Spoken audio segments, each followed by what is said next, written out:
उत्तर प्रदेश के जलालपुर गांव में सूरज की पहली किरण के साथ ही हलचल शुरू हो जाती थी। यहाँ के हाईवे पर बना करोड़ीमल फिलिंग स्टेशन पूरे इलाके में मशहूर था। सेठ करोड़ीमल इतना कंजूस था कि वो पेट्रोल भरने के बाद नोजल से गिरने वाली आखिरी बूंद को भी अपनी हथेली पर रोक लेता था। लेकिन इस कहानी का असली नायक राजू था, एक ऐसा लड़का जिसकी दुनिया उसकी बीमार माँ और उसकी ईमानदारी के इर्द गिर्द घूमती थी। माँ, आज थोड़ा दलिया ज्यादा खा लो, डॉक्टर ने कहा है कमजोरी नहीं होनी चाहिए। बेटा, तू अपनी फिक्र कर, तेरी कमीज के बटन टूटे हैं और पैरों की चप्पल घिस गई है। मेरी बीमारी पर पैसे बर्बाद मत कर। माँ, आज महीने की आखिरी तारीख है, आज सेठ जी तनख्वाह देंगे।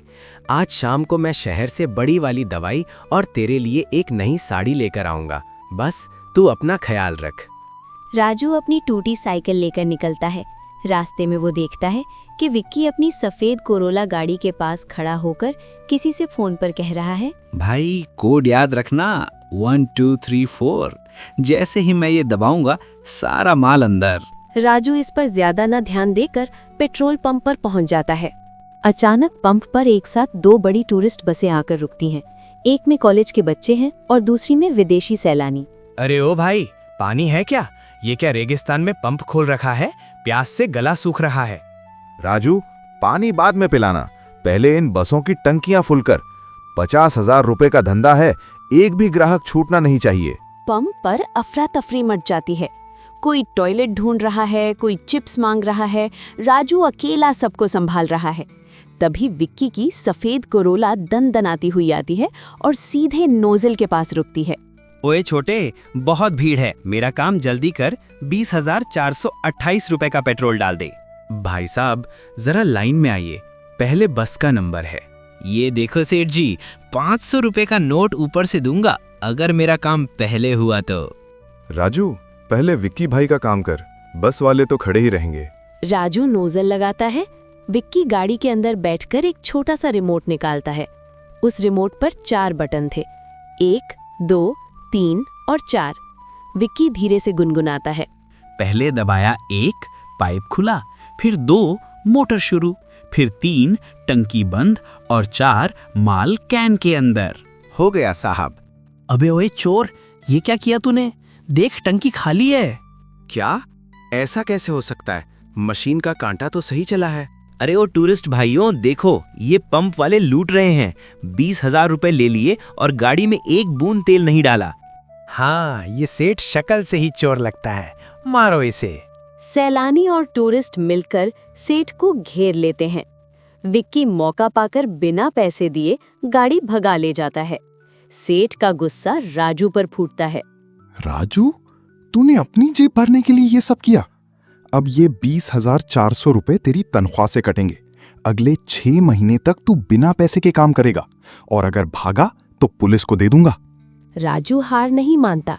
वो विक्की का पीछा करता है। वो देखता है कि विक्की अपनी गाड़ी के नीचे से एक गुप्त दरवाजा खोल रहा है।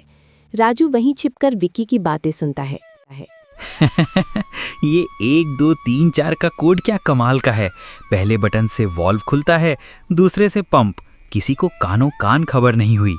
अच्छा, तो ये है वो 1 2 3 4।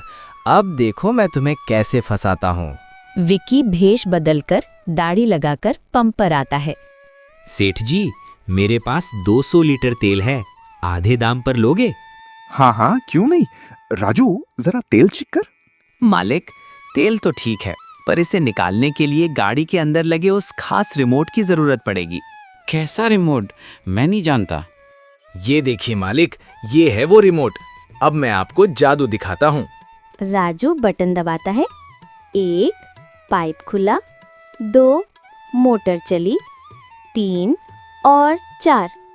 जैसे ही राजू 4 दबाता है, गाड़ी के नीचे लगा गुप्त केन खुल जाता है और सारा तेल जमीन पर बहने लगता है। उसी के साथ विक्की की नकली दाढ़ी भी गिर जाती है। ओह, तो ये वही विक्की है, और ये 1 2 3 4 इसकी चोरी का कोड था। हाँ मालिक, इसने आपको और मुझे दोनों को धोखा दिया। पुलिस विक्की को गिरफ्तार कर लेती है।